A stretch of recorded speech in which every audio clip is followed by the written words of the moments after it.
This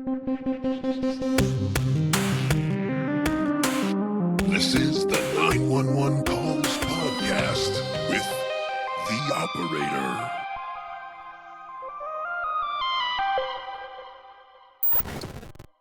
A guy goes for a walk. That's the subject line from an email I received from Ryan Galen. His email to me reads, "Here are two snippets from newspapers.com. Do your worst or best." Thanks, Ryan. I'll do it. Probably both my worst and best, depending on who's listening. And you, sir, have joined the growing ranks of Elite Research Ranger Cadet Master Junior Sergeant of the 1159th Squad. But Ryan added one more condition to joining the squad. He said, if I'm going to join the squad, I'm going to need a new Hugs t-shirt. I've worn mine so much that it's nearly see-through. Okay, I'll throw a poll in the episode. Anybody else interested in me firing up the 1159 store again? It's been quite a while. Maybe it's time. Anyway, if you'd like to send me a potential case for me to cover on the show, ripped from a headline you dig up, start by going to 1159media.com/newspapers and start searching. Try searching for a crazy sentence and see what you snag. This morning, I put in severed head floating, all in quotes, and I got 490 articles matching dates all the way back to 1919. That's a lot of floating heads. Guess I have my lunchtime reading lined up. Anyway, let's dig in to what Ryan dug up. A man went on a walk.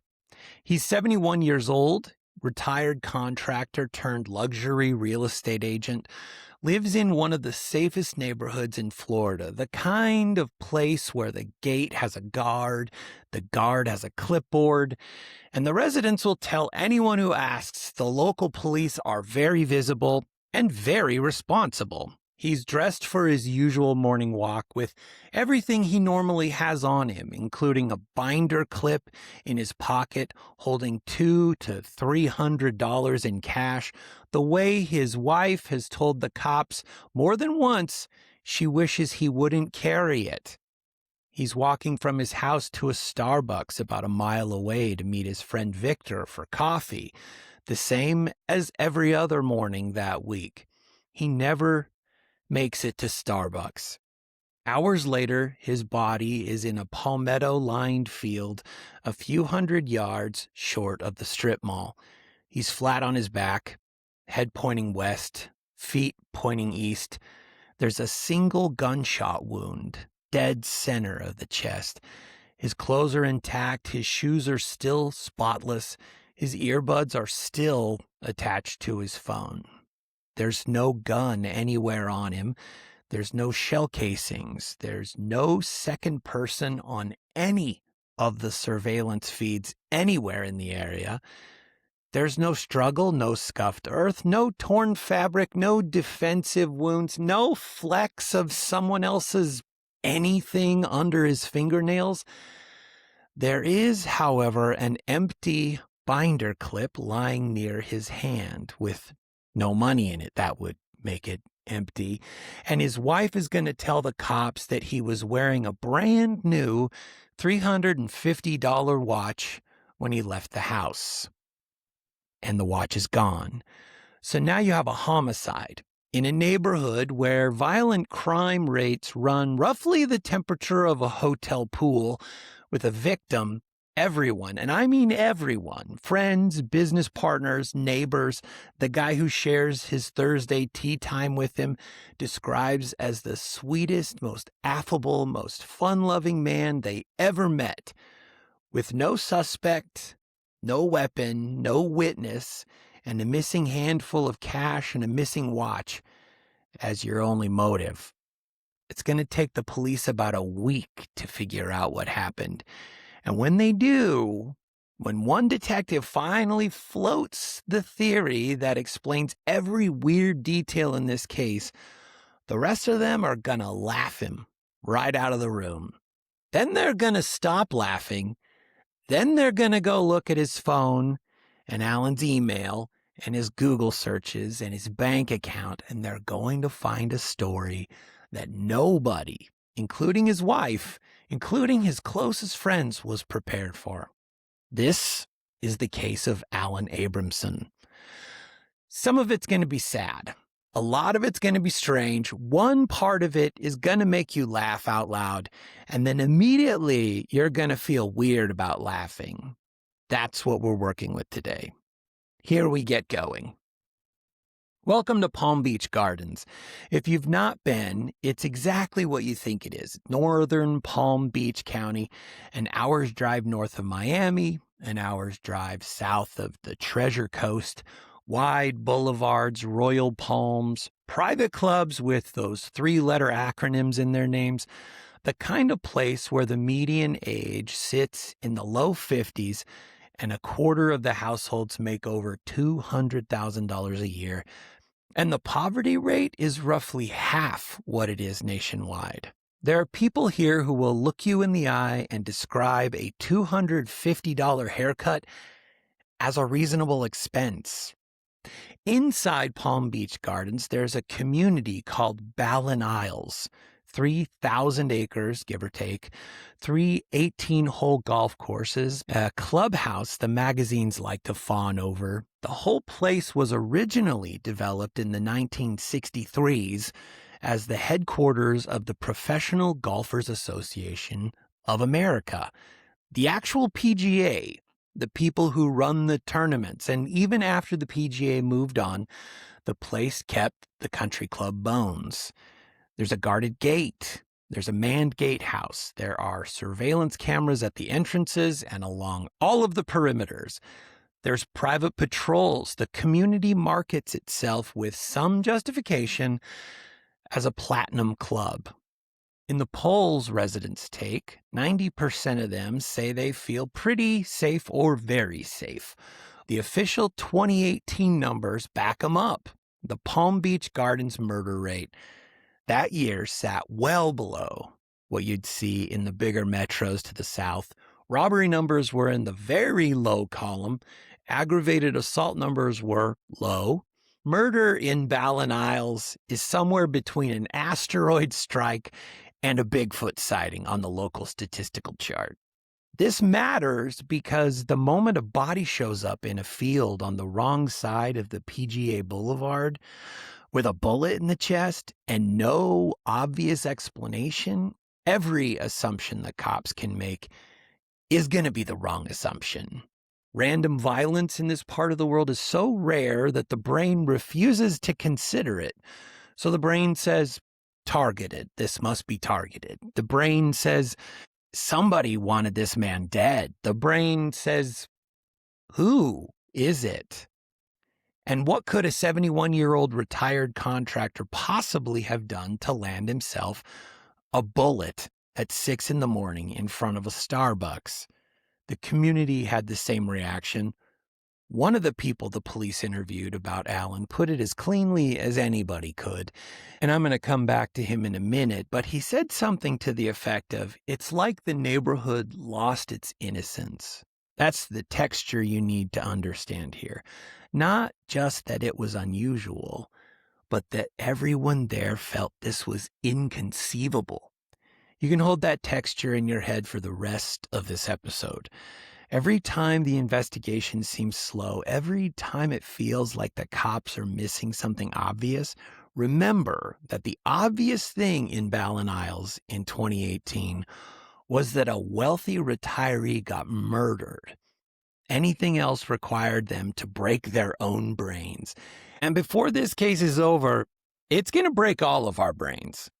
Before we go anywhere else, let me tell you about the man at the center of all this, because the longer you spend with Alan Abrahamson, the friend, the husband, the father, the grandfather, golfer, the broker, the contractor, the harder this case gets. And then eventually, much later, much further into this story, when the picture finally snaps into focus, the man you've been getting to know all along starts to look like somebody you barely recognize.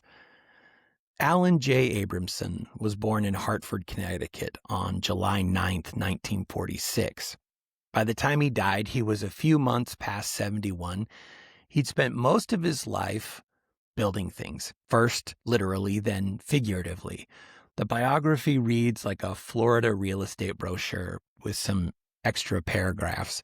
College at Hofstra, degree in marketing and fine arts. He was a yearbook editor, not a casual one, the kind that wins awards for layout, the kind of person who knows what kerning is and is willing to argue about it. He spent a summer at Ally Gargano in Manhattan in 1988, then briefly studied at the School of Visual Arts. The trajectory at that point looks like a guy heading toward a career in design or advertising. Then a family obligation pulled him back. He went into construction in Boston, where he ended up running a multi-million-dollar glass and aluminum firm called, I'm not kidding, Closure Company. He was a project manager on jobs you've actually heard of, the Hanscom Air Traffic Control Tower. He worked on the Gucci Prudential Building, 20 years of that. The kind of resume where you understand load-bearing materials, tension, mechanical rigs, structural integrity, and how to manage a problem with 5 moving parts and a hard deadline. That last part, the part about managing complex things with mechanical precision, file that away. We're going to come back to it. The kind of work he did for 2 decades is the kind of work that gives a person an intuition for tension lift, leverage, knots, tethers, and the difference between a setup that holds and a setup that fails. He was not a hobbyist. He had the hands and the brain of someone who had built actual structures with actual physics and watched them either work or not work. Industrial-grade equipment was not exotic to him. It was a boring Tuesday. Eventually, he and his wife, Linda, moved to Florida. He made the jump from construction into luxury real estate and immediately did the thing real estate people brag about doing. He hit $6 million in sales in his first year. During a recession, as a brand new agent, he worked at Compass. His clients described him as thorough, organized, a tough negotiator on their behalf, the kind of agent who walked through a property and immediately spotted the structural and financial demerits the seller was hoping you would miss. He was, in his own framing, the guy with the client's back, the guy whose whole job was making sure the deal worked out for the people who hired him. The press blurbs about him used phrases like top-notch professional, true gentleman, words like thorough and efficient. That was the surface. And there's no obvious reason to think the surface was a lie. By all available evidence, Alan Abrahamson on a Tuesday afternoon was exactly the man his clients believed him to be. The personal life, on the surface, it matches. He was married to Linda. He was a father, he was a stepfather and a grandfather. He was an avid golfer. He had a 12:30 tee time scheduled for the day his body was found, with a regular foursome. That's a golf term. Regular foursome who'd been waiting on him to show up to the course. He had what people described as a contagious laugh and an extraordinary smile. He had, in the words of the obituary, a zest for life. He woke up, in the words of one of the people interviewed about him, with a smile on his face every morning. He was, the consensus said, adored. His routine was a thing his neighbors could actually time. Up early, particular path to a particular Starbucks at a particular hour, coffee with his friend Victor most mornings, standing tea times, Thursday foursomes, monthly trips to Massachusetts and back. He had just returned from one of those Massachusetts trips a few days before the morning we are going to walk through, and he had immediately resumed the coffee routine. Inside the Ballon Isles bubble, you could practically set a $350 watch by him. You hear all of this in the actual interviews, so let me play you some of them. The detectives on the morning of January 25th are doing the unfortunate part of their job. Driving around to the homes of his closest friends, they're knocking on their doors. They're telling them the news. The interviews bleed into each other. Friends, regulars from his Starbucks circle, members of his Thursday foursome, his closest walking buddy, Victor. It is in real time a portrait of a man being loved out loud by the people who knew him best. All right. So how long have you known Alan? I'm going to say 3 years, maybe. Okay. And do you hang out with him regularly? Yeah, we socialize. You know, we came to you because you're friends with us. Yeah, but you're not telling me why. Okay. Something happened to him this morning. That's why he didn't make it to the Starbucks. He was involved in an incident and he passed away. Get out of here. Yeah. We're sorry to tell you that, but Does his wife know? Yep, we've already talked to her. That's how we ended up coming to talk to you, because she said that you may know some stuff because he talks to you a lot at Starbucks. No, guys, maybe I see him once a week because he golfs on the Monday, Friday group that I golf in. Guys, I am pissed off with the nicest person. I am telling you, this is just a fun-loving guy. My wife's going to get shot. What? He passed away? Well, it could have been suspicious. Oh my God, Alan Abramson? Yes, ma'am. They kind of, Do you know of anybody that would have an anger towards Mr. Abrahamson or any kind of no. does he have any girlfriends or Not anybody that he was flirting with? No, I don't think so. No complaints about relatives or friends or anybody he owes money to or Work related? No, he had one kind of a business partner. How long have you known him? I would say about 20 years. And how long have you guys been in business together? Well, this business stopped about 3 years ago. Okay. This is not a current thing. Oh, This is okay. a past I years see. ago thing. Okay. And how long did it last before it stopped? About 2 years. Okay. How long have you known Alan? About year and a half. How would you describe Alan? Affable. Okay. I was telling somebody I don't think I ever saw him when he wasn't smiling. Oh, really? Yeah, Very he was very funny. And when we Nice. started playing golf together, it was a hoot on the golf course. So I see. it didn't matter. It was just a lot of fun. So it looks like a lot of people loved him. Looks like he knew a lot of people in Ballin Isles. Yeah. From everybody that we speak to, it seems like he was nothing but a lovable guy. Yeah. Had any beef with anybody? Was he like confrontational at all? Like, Not at all. Not in any experience I ever had with him. Okay. Yeah. All right. He was in my foursome for Thursday, 12:30 Yeah. tea time, and I got there at around noon, was warming up, and the other two fellas in the foursome asked me if I'd seen Alan that day. I said no. He usually would be here early because he goes like I said a lot of balls for Sure. play. He says I don't think he's going to show up, and I said well let me call him. And at about 20 after 12, I called his cell phone, got no answer, said he's not answering. Okay. So we went out and played. So you called I called Alan's his cell phone. phone. Okay. 12:19, I think it was. It's unfortunate for the community. It's kind Sure. of like losing their innocence. Victor, how you doing? Good to see you. Well, how long have you known Alan? Basically, when he moved into Ballin Isles, I'm going to say 5 years. I would consider Alan a good friend. You've been out to dinner with him before? You and Alan recently started meeting at Starbucks. Alan doesn't show up on Thursday. You call, he goes to voicemail, you call again. So the last time I tried him was 6:49, I think. And I probably left around, I left at 7, 5 after 7. Is that out of character for Alan not to show up? You know, I mean, I thought nothing of it, that maybe he overslept, whatever. I mean, I wasn't going to go to his home and ring the doorbell so he can't wake up. Quite frankly, that's what I kind of figured. As an investigator, you put yourself in my shoes, okay? You're the only person that knew he was going to be walking out of that gate that night. When you left the Starbucks that morning, I would assume you went westbound on PGA towards Ballin Isles. I went right by that lake show. How many police cars do you think were there?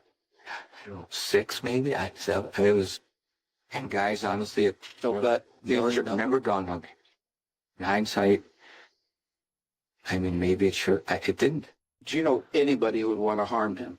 No, I do not. What would you say the general consensus of Alan is amongst the community, amongst his friends? How would you describe him to somebody who've never met him, which is us? Well, it's the guy you'd want to go out and have a beer with, or hang out with, or spend 4 hours on the golf course with. He was just a fun guy. Did he talk about any business dealings that coming up or anything like that? Having to meet anybody anything at all? No. And how would you describe, if you know, his relationship with Linda? I think it's great. And I think they were just really soulmates. So that is the version of Alan you would have gotten if you had asked anyone in Ballin Isles in the days after his body was found. A guy you would want to grab a root beer with. A guy who was a hoot on the golf course. A guy whose marriage was, in his friend Victor's words, soulmates. A guy with no obvious enemies, no business beefs, which is hard to do after 20 years, no debts that anybody knew about, no girlfriends anyone knew about, no anything. A man you sit across from at Starbucks 5 days a week and never once think, this guy is fighting something. There is another version of Alan we're going to get to later in this episode. It comes from a different kind of source, not a friend, not a business partner, but family. The version that gets handed to you by someone who watched you up close for decades with the lights on in private is almost never the same version your golf buddies see. We're going to honor that source when we get there. For right now, while the case is still in who would do this territory, hold the friend version in your head. The lovable guy, the contagious laugh, the Thursday foursomes, and the Friday tea time, and the binder clip full of cash. Because that is the man the police are looking for the killer of on the morning of January 25th, 2018. And the affection in that picture is the exact thing that is about to make this case so hard for them to solve. By mid-January 2018, Alan Abrahamson is back in Florida. He's just returned from a trip to Massachusetts. The trip is documented because his wife and his friends both mention it. A multi-week visit, the kind he took really regularly. His name appears on the manifest of the ordinary life, country club, foursome, walks, coffee. The Starbucks in question sits at the Garden Square Shops off Military Trail about a mile from his house at 120 St. Martin Drive. The route there crosses PGA Boulevard. There are pedestrian paths and sidewalks. There's a stretch that runs along an open palmetto-lined field with limited visibility from the road. We're going to come back to that field. Once he's back from Massachusetts, he resumes the routine almost immediately. Coffee with Victor, tea times, the walk. He has things on his calendar going forward. All of this is like clockwork and regular for this guy. By every external measure that a friend or a wife could observe, he's making his regular plans. He's showing up. He's alive. And he's not planning on dying anytime soon. The field along PGA Boulevard is the kind of stretch that any longtime walker in this neighborhood would pass without thinking about it. Open ground, palmettos, a few low trees, the kind of place that looks, in the daylight, like an undeveloped lot waiting on a buyer. From the pedestrian path, you can see into the field, and if you keep walking, the field eventually opens up into the parking lot of the strip mall where the Starbucks sits. It's not creepy. It's not isolated at all. It's not anywhere you would think to be afraid. It is, in Ballin Isles terms, just the part of a walk between home and coffee.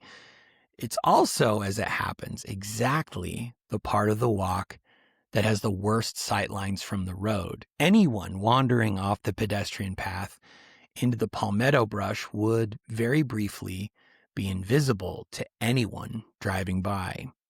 Wednesday, January 24th, passes without incident as far as anyone in the house can later recall. Linda will tell investigators that nothing about the night struck her is off. He's doing what Alan does. He has dinner, goes to bed, gets up early, because that is the part of his routine no one ever questioned. Alan got up early. The walk was 5:30. 5:30 in the morning is not a casual time. 5:30 is committed. 5:30 is, I'm going to see Victor at 6 and I'm going to be back at my house in time to do my day. And everyone who knew him knew that's how he ran his mornings.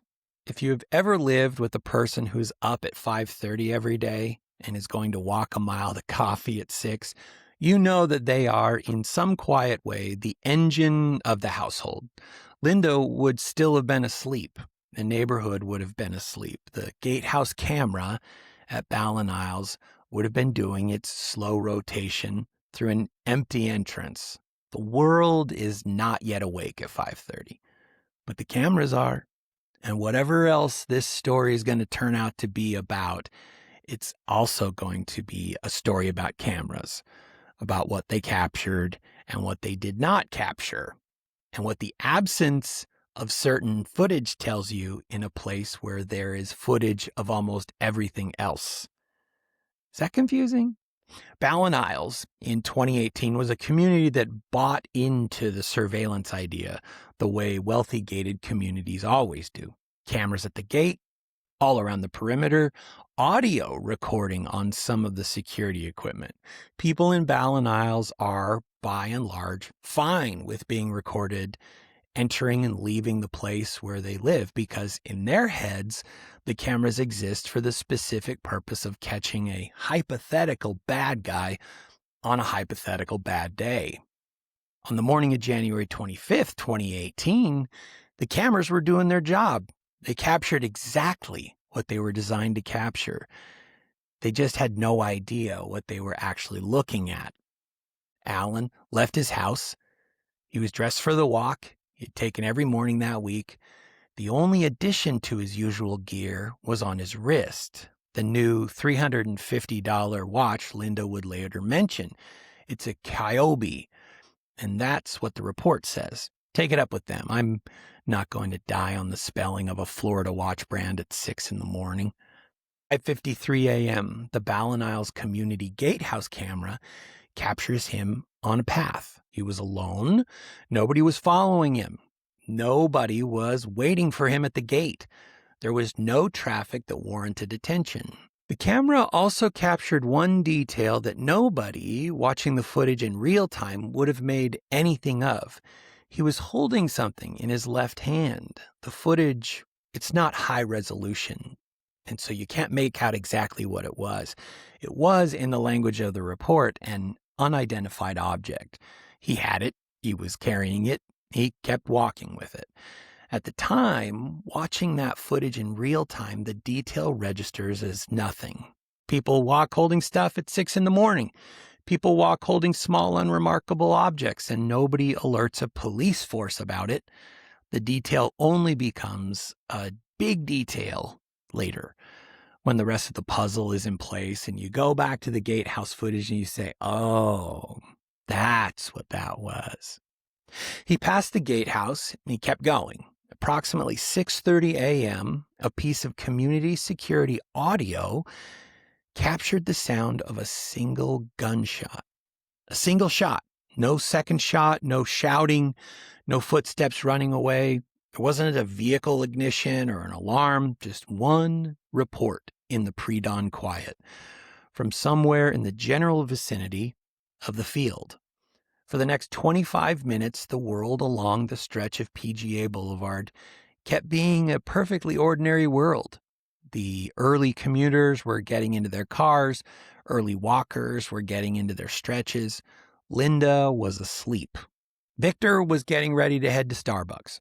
The Thursday foursome partners, they hadn't gotten anywhere close to the course. Whatever had just happened in the field had happened and was now, for the time being, happening quietly. Approximately 6:55 a.m., a man named Doug Burgess was walking his dogs along the same path Alan had walked. Doug was a regular. Doug took the dogs out at 5:30 most mornings, but on this particular morning, he was a little later. Call it a half hour off his usual rhythm. The dogs got there first. It's worth pausing for a second on Doug. In any other version of this story, he's a footnote in a paragraph about who found the body. In this version, he's the first person who happened to walk a dog past a man who had spent the better part of a decade preparing to be found by somebody exactly like him. Doug didn't ask for any of this. He just got there. He was there incidentally. You know how dogs are. The dogs went into the field, and the dogs did not want to come out. Doug yelled at them to come back. They didn't. And when Doug went into the field to get them, he found Alan Abrahamson lying in the brush with a single gunshot wound in the center of his chest. A few minutes later, a woman named Danielle Davis was riding her bicycle through the area. Doug flagged her down. She had a cell phone. She called 911 at approximately 7 a.m. I want to be straight with you about the call because it matters for what we play for you next. We don't have the audio for the 911 call for this episode. The call was placed by a passing bicyclist who didn't know Alan, who had been pulled into a stranger's worst morning by another stranger, and who was, as far as we can reconstruct from the report, just describing what she was looking at to a dispatcher and asking for someone to come. What we do have is what came after, the body cam audio and video from the responding officer, who arrived at the scene to find Doug Burgess and his dogs and a body in a palmetto field that 10 minutes earlier had not been a crime scene. So that's what we're going to play for you now. This is the very first contact between law enforcement and the case of Alan in real time. Doug is talking. The dogs are still nervous. The officer is taking notes. Here we go. Hi. Took my dogs for a walk. Do you have your identification I on take you? my dogs for a walk every morning. I took them at 5:30. There was nothing. Came back here just 7 o'clock. The dogs come running over here and look, he's dead or that Okay. All right. I need names. I thought he was sleeping. That's why I yelled at the dogs. What time was it that you Tennis found? shoes on. What time do you think that he found him? What time? 10 minutes ago. Like 10 minutes? Brought the Okay. dog up. 5:30, there was nobody here. Okay. Brought him back at 7, and that's when I found that. Okay. Looked like he was shot or something? Yeah. Right in the heart. Ah, horrible. Small caliber. Yeah. Hey, did you see this? No, I ride past here every day to go to work. So he's one of the guys that I do usually see walk past here. So the guy that's over here with the white gentleman that's over here talking, he's Salvatore. Okay. They're always. Did he stop you? Yeah, he stopped me. Okay. Because he doesn't have the phone. Do you take this path all the this is my time? first time I'm going to an eye doctor appointment. Okay. Did anyone talk to you specifically this week? Anybody that stood out to you as suspicious or dangerous or anything unusual? Yes. So what the responding officer is hearing in that body cam is exactly what you would expect from a witness who has stumbled into something he was very much not prepared to find. Doug doing the slightly fragmented narration of a guy whose adrenaline is still coming down. The dogs, the mention that he thought at first that maybe Alan had passed out. That's why he yelled at the dogs. The careful establishment of the timeline. He was here at 5:30 and there was nothing. He came back at 7 and now there's a body. The unrelated details of the other worker who used the same path on the way to work.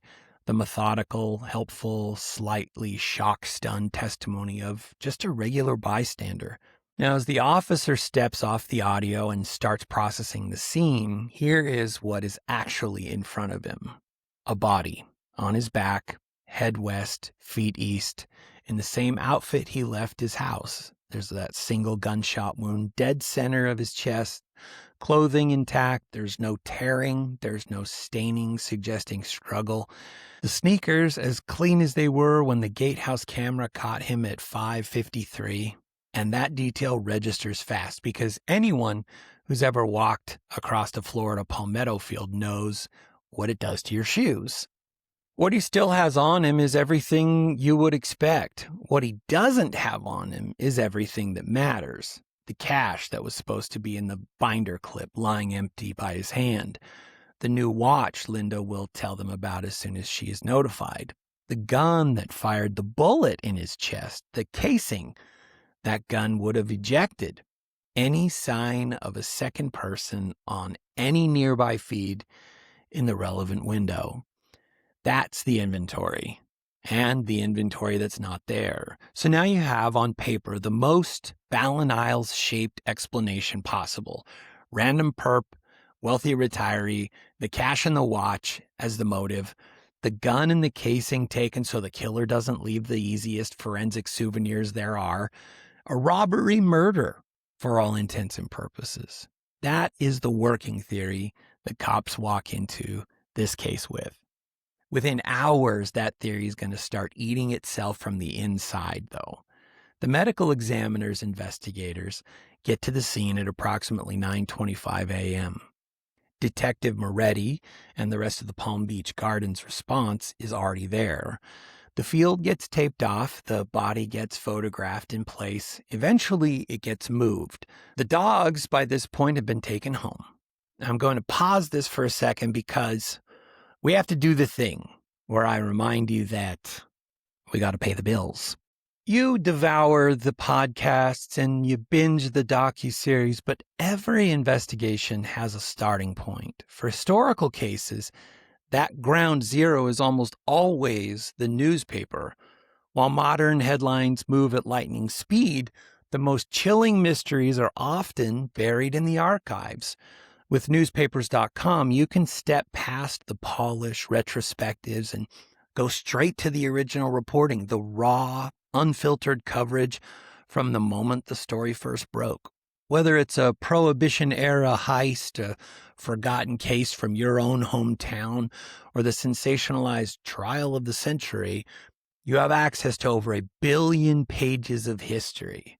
With newspapers.com, you can trace the timeline, follow a case from the first frantic 911 call to the final strike of a gavel. If that sounds interesting to you, head on over to 1159media.com/newspapers and get started on your journey, your hunt for either your local story, something about a long-lost love, or a family member, or even your own history. You can find it all at newspapers.com. Again, that's 1159media.com/newspapers. And if you find a cool case, send it my way. So the autopsy on Alan Abrahamson is performed by Dr. Tormos. The findings are clean and they're brutal. A single hollow point bullet entered the torso at the center of the chest. Hollow points, for anybody who hasn't had the misfortune of knowing this, are designed to expand on impact. And this one did exactly what it was designed to do. It mushroomed into 6 points, tore through the heart and the lungs, fractured a rib on its way through, and lodged just under the skin of the back. It was a contact or near contact wound. The muzzle was either touching the shirt or essentially touching the shirt at the moment the trigger was pulled. So we know the shooter was right up against him, or we know the gun was right up against him.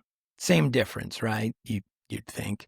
Except we still don't have the gun, or the shell casing, or any second person. Inventory of what was at the scene reads almost like an art installation list. Cell phone with earbuds attached, empty binder clip, wallet with ID present, sweatshirt, shorts, ball cap, sneakers. And then, because the scene techs are good at what they do, a few smaller items that didn't seem like much at first. A pair of silver metal scissors, a paper clip, some rubber bands found near a low wall on one side of the scene. This is starting to sound like a really cool, mystery board game. I'm in. I want you to file those last 3 away, the scissors, the paperclip, the rubber bands. We'll be coming back to all 3. For now, the cops are running the only theory the scene seems to support. Wealthy older man walking alone at dawn in a relatively isolated stretch gets approached by someone who knows roughly when he'll be there and roughly what he carries on him.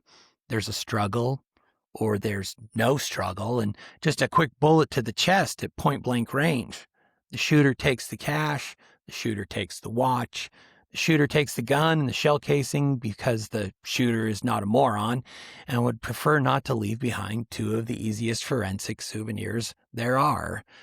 Then the shooter walks calmly out of the field and disappears into the rest of the morning. That's the theory. The Palm Beach Gardens Police Department is, at this point, comfortable enough with that theory to publicly offer a $3,000 reward for information leading to an arrest. They believe The active working belief is that a person did this to Alan Abrahamson and that the person is somewhere out there in the world. Somewhere in those first hours, somebody, a uniformed officer, a detective, a victim service rep, went to 120 St. Martin's Drive and rang the doorbell and told Linda Abrahamson that her husband had not made it to Starbucks that morning. We don't have the audio of that conversation. We don't need to. You know how that conversation goes. You know what it does to a Thursday morning when your husband is supposed to be home from coffee with Victor by 7:30, and instead there are people at your door at 8:15 who are not Alan. They start doing what cops do when they're working a homicide. They knock on doors. They talk to the wife. They talk to friends. They start piecing together the days and the weeks leading up to the death, looking for the seam in the smooth surface of Alan's life. The ex-business partner with a grudge, maybe? The mistress nobody knew about? The bad debt with somebody nasty? The random fight at a bar, maybe? The old, unfinished story about money. They're looking for something that explains why a 71-year-old retiree gets walked up on at 6 a.m. on a Thursday and shot in the chest. They don't find any of that. The friend interviews, the ones we played you a little earlier, keep returning the same picture. None of the things they're looking for. A guy whose wife loves him, whose friends love him, whose Thursday foursome was waiting on him at the course at 12:20 when one of them called his cell phone, got a voicemail, and simply assumed Alan had slept in. You can hear how off-center this is. A man does not get shot in the chest on a public walking path at dawn for no reason. There's always a reason. There's always a thread. And by the end of the first day of investigation, the police are looking at a case where no thread is showing. So they go to plan B. They keep working it. They wait. They follow up on the watch. Has it shown up on any pawn shop in the area? Has it shown up online? Has it shown up anywhere? They follow up on the cash, which is harder because cash is cash. They look at every camera within a reasonable radius for the kind of person and the kind of behavior you'd expect from a man who just shot another man and is now leaving the area. They find nothing. A week passes, a full week passes. There's no suspects. There's no leads. There's no witnesses. There's nobody on any camera leaving the area at the right time in the right direction with the right behavior. The watch has not surfaced. There's no informant. There's no informant chatter. There's no neighborhood with a theory. There's no one in Alan's life who looks like they could possibly have done this. The community is, depending on who you ask, either holding its breath or starting to ask whether the police are even working it. This is when, on February 1st, 2018, Detective Brian Brome of the Palm Beach Gardens Police Department raises his hand and proposes a theory that the rest of the room initially calls, in the polite, professional way cops are willing to use the word, far-fetched. Detective Brome thinks Alan tied his own gun to a weather balloon. Stay with me. Okay, this proposal, and I want to give Brome credit because in retrospect, this is the moment the entire case turns on. It's not as crazy as it sounds when you say it out loud. Brome's theory is structural. The single problem this whole case has is that there's a contact gunshot wound and no gun. Every detail of the scene is consistent with a contact shot that happened in that field at 6:30 in the morning. The blood is in the right place. The wound trajectory is right. The body position is right. The lack of any second person evidence is right. The only thing that is wrong is that there's no weapon. So the question is not who shot Alan. The question is, where did the gun go? And in a one-shot, no second-person scenario, the cleanest answer to where the gun went is it went somewhere it could not be retrieved on foot. It either went underground or underwater or up. up is where the weather balloon comes in. And here's where Detective Brome has done his homework, because this is not the first time anybody has thought of this. Brome is aware, and the rest of the unit becomes aware of two specific precedents. The first is an episode of CSI Las Vegas called Coming of Rage, in which a character fakes a homicide by attaching a gun to a bunch of helium-filled balloons. Character pulls the trigger, the body falls, the grip on the gun releases, the balloon drifts up, the gun disappears. To anyone watching that episode when it aired, it was a clever 45-minute solve on a TV show. To exactly the wrong kind of viewer, it was a blueprint. The second is a real case. In 2008, a man in New Mexico named Thomas Hickman tried to do the same thing. Hickman's wife stood to receive a life insurance payout of approximately $388,000 on his death. A payout that would double to $776,000 if the death was ruled accidental or non-suicidal. So Hickman went out into the desert with a gun and a bunch of helium-filled balloons, rigged up his own version of the CSI plot, and shot himself. The plan worked exactly the way it was supposed to work, right up to the part where his balloons floated about 30 feet. And they got tangled in a chala cactus and stayed there, hanging the gun in midair right next to his body. Cops showed up. The rig was sitting there waiting for them. Cause and manner of death were resolved within an hour. The insurance payout didn't happen. Hickman's failure became a small footnote in true crime literature. It also became, in the years after A Quiet Case Study in How Not to Do This, what equipment doesn't work, what physics get you pinned to a cactus, and what makes a rig unrecoverable versus makes it recoverable. So whether Alan ever read about Hickman directly is not in the record, but the structural improvements he made to the same idea, single weather balloon instead of a bunch of party balloons, 600 grams of high-altitude lift instead of a dozen helium birthday floats, an explicit conversation with the vendor about burst altitude, read as if somebody studied where Hickman went wrong and built the upgrade. Detective Brome's theory is that Alan Abrahamson saw what the CSI character did, saw what Thomas Hickman tried, and decided to engineer a better version of the same plan.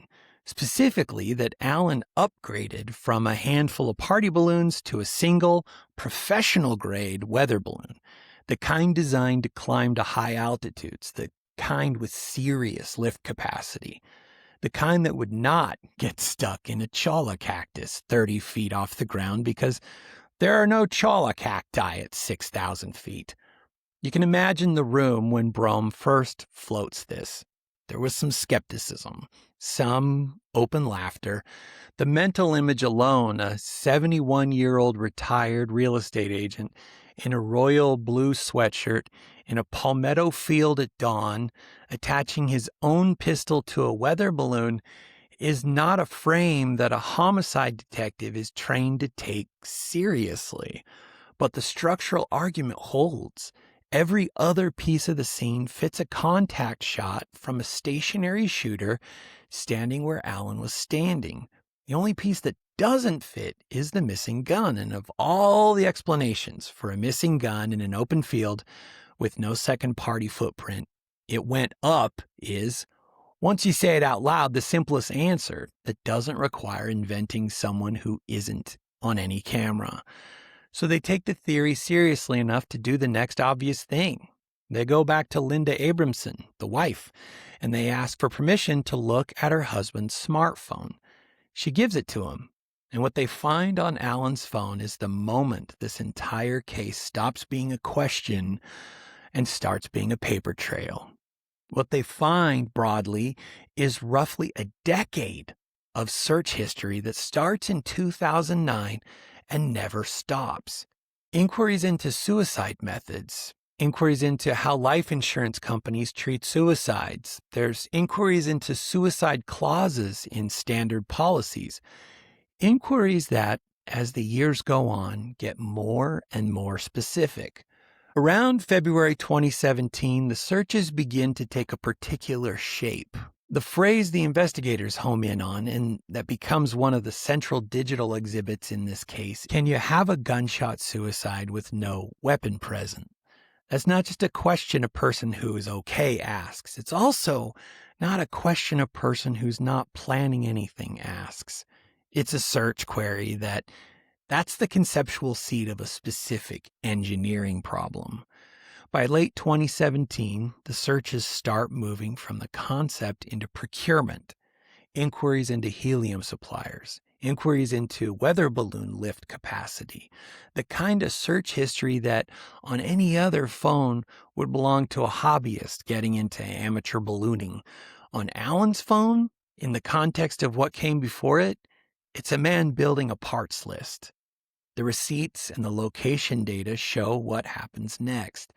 On December 25th, 2017, Christmas Day, there's a confirmation email in his inbox for a 600-gram weather balloon. The vendor sends Alan a receipt. Alan, who's presumably also wrapping presents and pouring coffee and being a husband, stepfather, and a grandfather, is now in possession of a confirmed shipment. On January 23rd, 2018, 2 days before he dies, Google Maps tracks his phone to an industrial supply store in West Palm Beach. The store is the kind of place that sells, among other things, 40 cubic foot helium tanks. The cops, working backward from the receipts and the location data, are confident that this is where he picks up the tank. On January 24th, 2018, the day before he dies, Alan exchanges a series of emails with the weather balloon vendor. 4 emails back and forth. The questions are technical and specific. He asks the vendor about the burst altitude, at what altitude the balloon will pop, and the vendor, helpfully, offers reassurance with an anecdote about a balloon that was launched in Alabama and recovered later in the Atlantic Ocean off the coast of New Jersey. That last detail, the Atlantic Ocean off New Jersey, is as far as anyone can tell the moment Alan knew his plan was going to work. Because if a balloon launched in Alabama can drift hundreds of miles east and come down in the Atlantic, then a balloon launched in Palm Beach Gardens on the right wind carrying a handgun is irrecoverable. So that is the digital trail. 8 years of preparation, 3 weeks of acquisition, 1 day of final logistical check. There's one more piece of digital exhibit, and it's the one that makes this case sit in your stomach a little. Among the artifacts pulled off of Alan's phone are voice recordings, voice memos basically, though the practical effect is that they captured him doing some of his Google searches out loud, just speaking the queries into his device.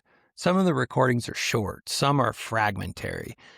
They're not designed to be heard, but they exist, and they're the closest thing in this entire case to actually hearing Alan tell you what he was thinking about.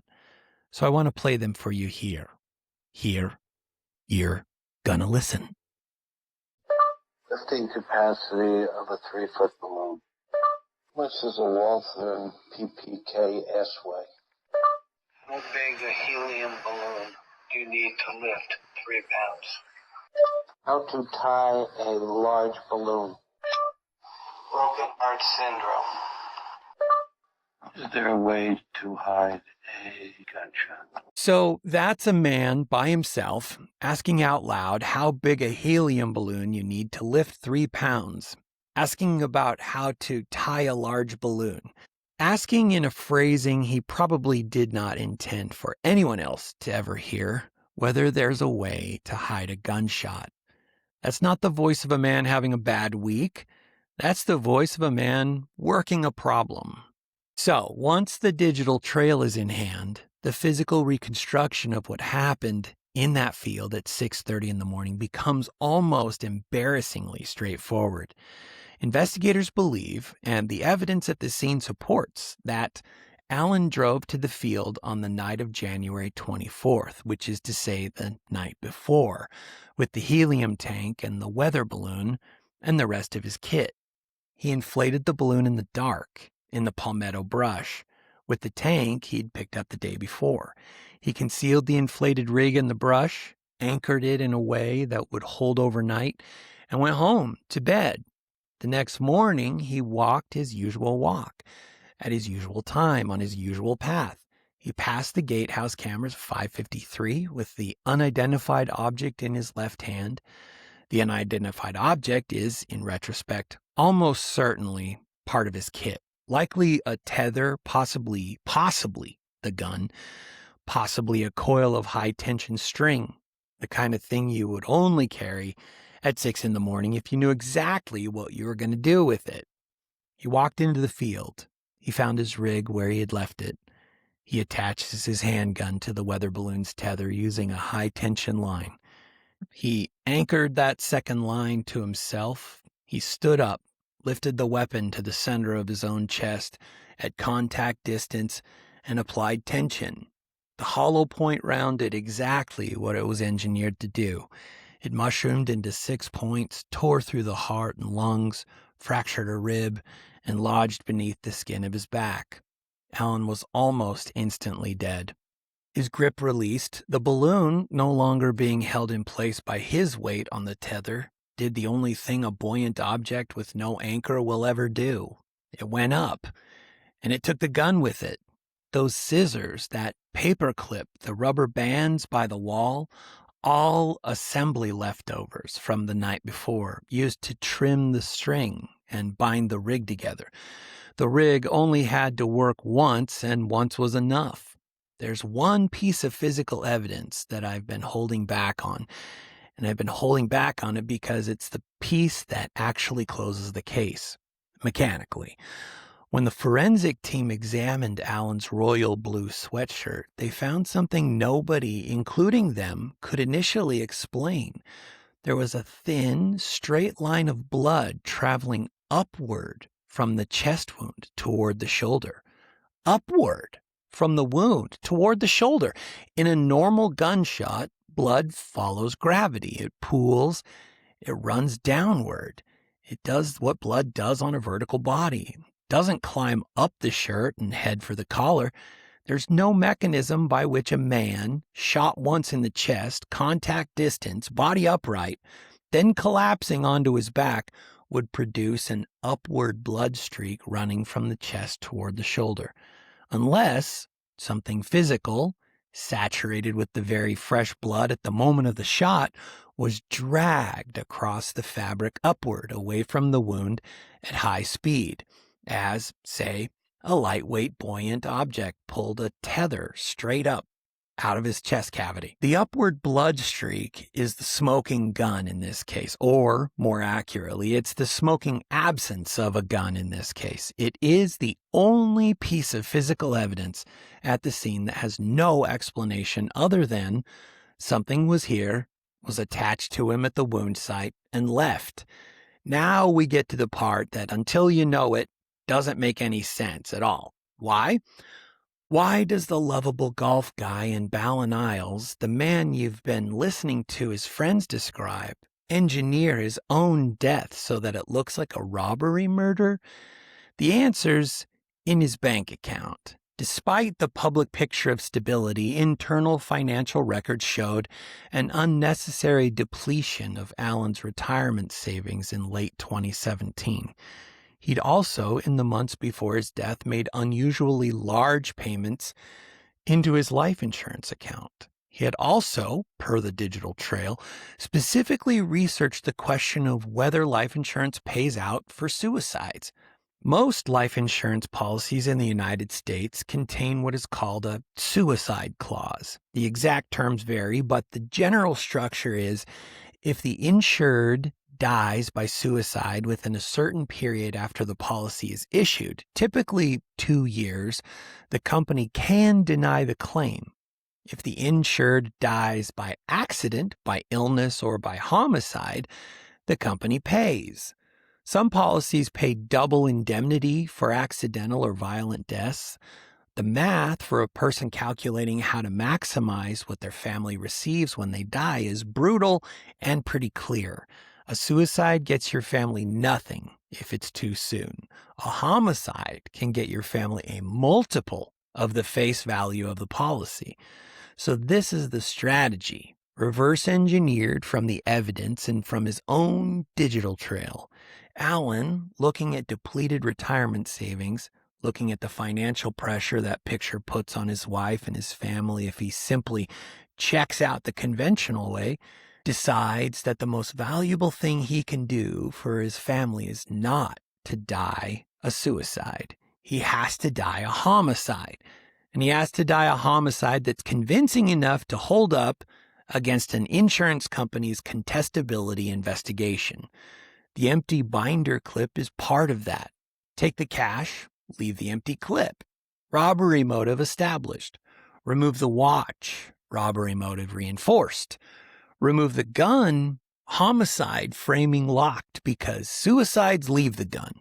The contact wound is the only awkward part of the rig, but a contact wound on a robbery victim shot in the chest at point-blank range is not implausible enough to torpedo the homicide narrative on its own. He is, in his own framing, doing one last deal on behalf of his client. The client, in this final transaction, is sadly his family. It is not, to be clear, a deal anyone would have asked him to do. There's a version of the rest of his life, even the financially worse version, in which Alan is alive and his family has him, and they figure it out together. He did not give them that option. He chose this one for them, on his own, in private, and engineered it for almost a decade before he executed it.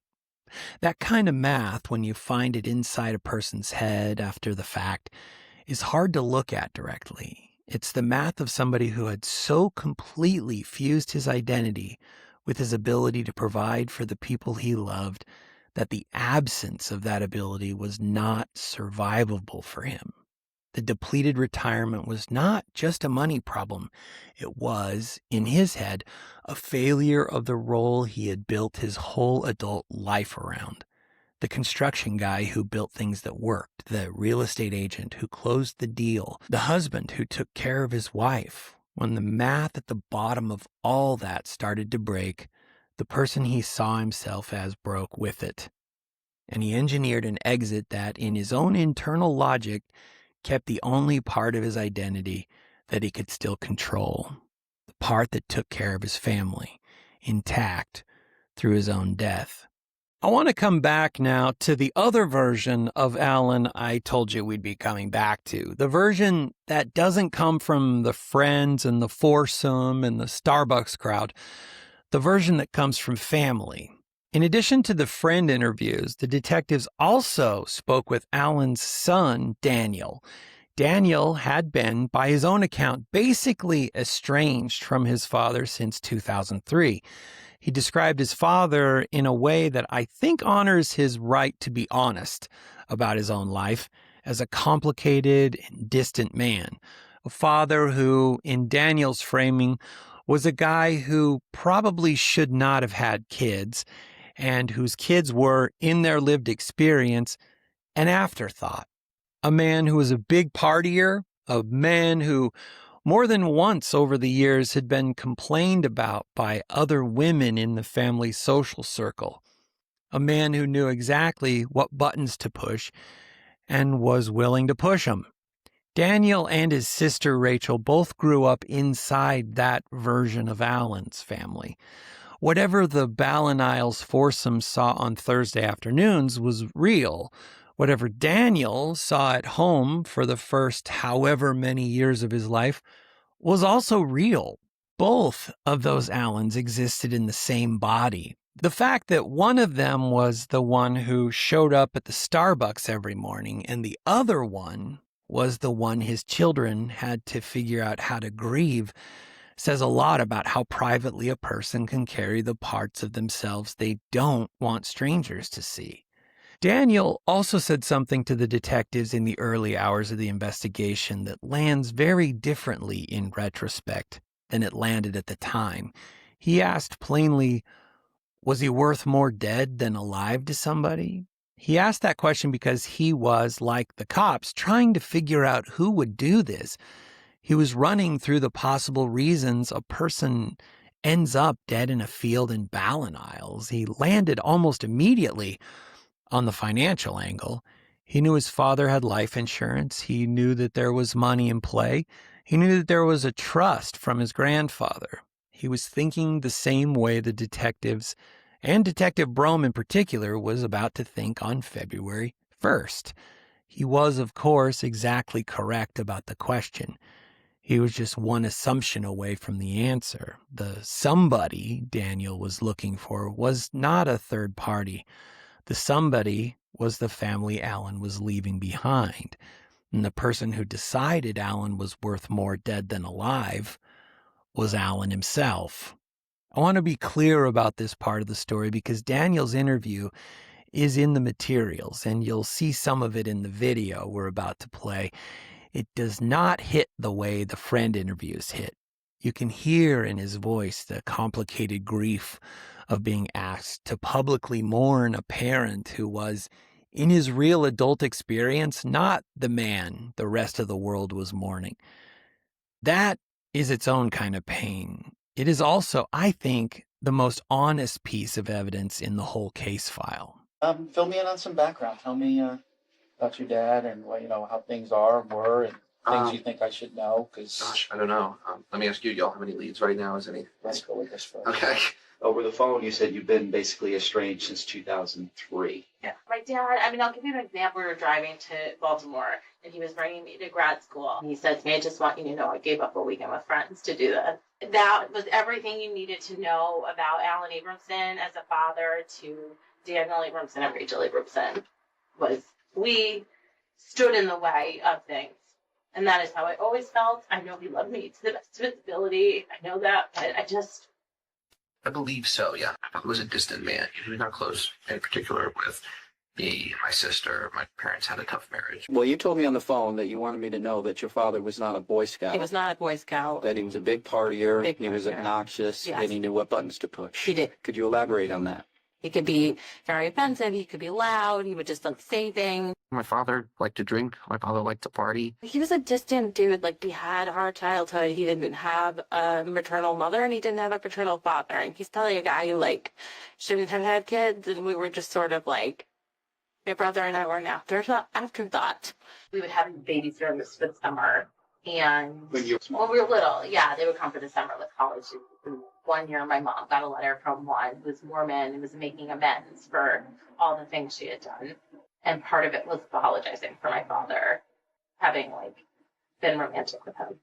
But just because someone cheats on one person doesn't mean, Do you know anybody who would want to cause your father harm? The short answer is no. What we wondered was he worth more dead than alive to somebody? I know he had life insurance policies. I know there was a big trust from my grandfather. We're going to see any of that, but I know there was money. From what I know about this single gunshot wound in the chest, it's really bizarre. Is there anything that you want to add? Anything that Is there any leads? We're working the case. If you notice, there's hardly anybody up here except me right now. Because they're out? Because they're out. Good. And people are being interviewed? Yes, ma'am. Do you think he's, when they shot him, do you think he laid there for a long time? Did he suffer? No. Okay. No, thank you. The Palm Beach Gardens Police Department officially closed the case in March of 2018, ruling Alan Abrahamson's death a suicide. The full investigative report came out in July of that year.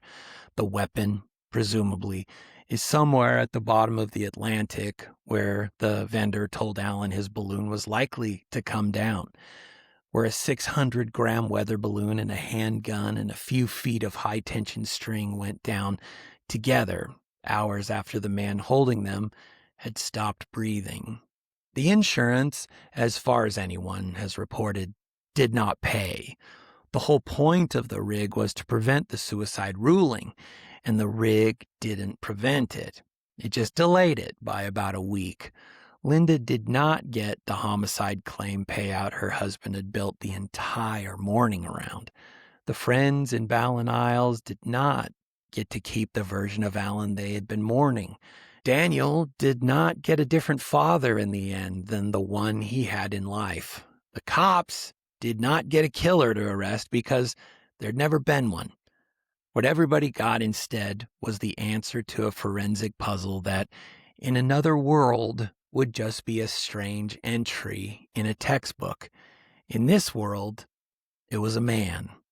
He's survived by Linda, his wife, his children, his stepchildren, his grandchildren, and a friend group in Ballin Isles that mourned him before they knew what they were mourning. The case, as a forensic anomaly, will live forever in the literature. The man, as a husband and a father and a friend, lives in a much quieter place. In the people who knew him, in the version of him each of them carries, and in whatever sense any of those versions still includes the man underneath. And now, how about a happy ending? When I was a kid, I had an overactive imagination. Would you believe it? Every night, as I tried to zen my mind into a sleep state, I would unavoidably start off by saying to myself something like, okay, just go to sleep. No need to think about anything scary, like... And then my mind would roll out a cavalcade of terrifying thoughts that drove right over the part of my brain that introduces Zen time. One thing that I never thought to do during these self-directed nightmares was to get help. I wasn't going to bug my parents in the middle of the night, that was for sure. They had my number by now and had run out of patience for my all-day onslaught of overactive imagineering. I was stuck in my room with no viable outside assistance. That brings us to Nico. He, unlike my younger self, was resourceful and knew that the cops could help. Not just any cops, but SWAT, to be exact.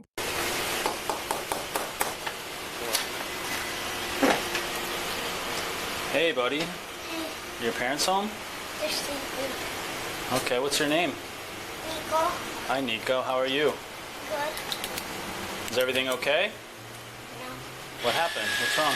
There's a monster under my brother's bed. There's a monster underneath your brother's bed? Yeah. Oh, my goodness. Did you let your parents know? No. You just called 911? Yeah. Okay. Interesting. Can you tell me what the monster looks like? It looks big teeth, black teeth. He's black with It has big like teeth? A signal last year because the police came again. Oh my goodness. All right. Did you hear any noises or anything, or No, like scratching sounds? Oh my goodness. All right. Do you think we can cover this with your is that a Nerf gun? Yeah. You think we can handle it, or should we call the SWAT team? Me and you. Me? Okay, we can do that. Do you know what the SWAT team is? Yeah. What are they? They're the professional police officers, and they're very technical. They are the best dogs. Really? Yeah, little bugs here. What else? That's awesome. Yeah. You see this thing right here? I'm actually a SWAT guy. I know. So I think we can handle it. You want to show me where your brother's room is? Yeah. All right, let's do this real quick. Can you be in the front? Yeah, go ahead. Go. So just stay. I will come. Okay, I'm following you. I don't know. Where's the room? At the end here? This way. Down the hose. To the right? Yeah. We'll make it a 3:32 Go this way. Under the bed. Okay, I'm just taking a quick look around. It's a nice room. This is your room or is your brother's? Okay. Some monsters underneath the bed? Yeah. Okay, let me just see what we got here. Oh my goodness. I think I know what's scaring you. What is this thing? Is this the thing? Is this the monster? Yep. Oh my goodness. I think it's just a toy, buddy. You want me to get rid of it for you? Maybe we can put it outside so you can get some sleep tonight? Yeah. All right. No problem. Wow, you did the right thing. I know you were nervous, but next time you got to tell your parents, okay? Okay. All right, let's take a little walk here. Wow, what is this? Was this like a Halloween mask or something? I don't know. Yeah, I don't know how it ended up in your bed. You know what? This would scare me. I have a little boy your age too. I know this would really scare him also. Wow, okay. I think it's like motion sensor. It just goes on and off, huh? Yeah. You know what? You did some excellent job. We didn't need the SWAT team, so I'm gonna go get you something from my car real quick, okay? I think you're gonna really like it. So just stay right here. I'm gonna put this guy in the back seat, okay? Super cute, this kid.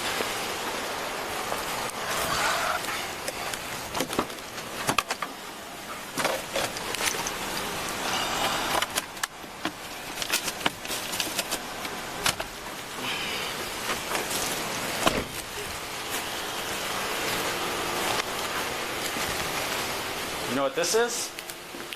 It's a SWAT team challenge medal. Because now you're an official SWAT team member. Do you know that? Yeah.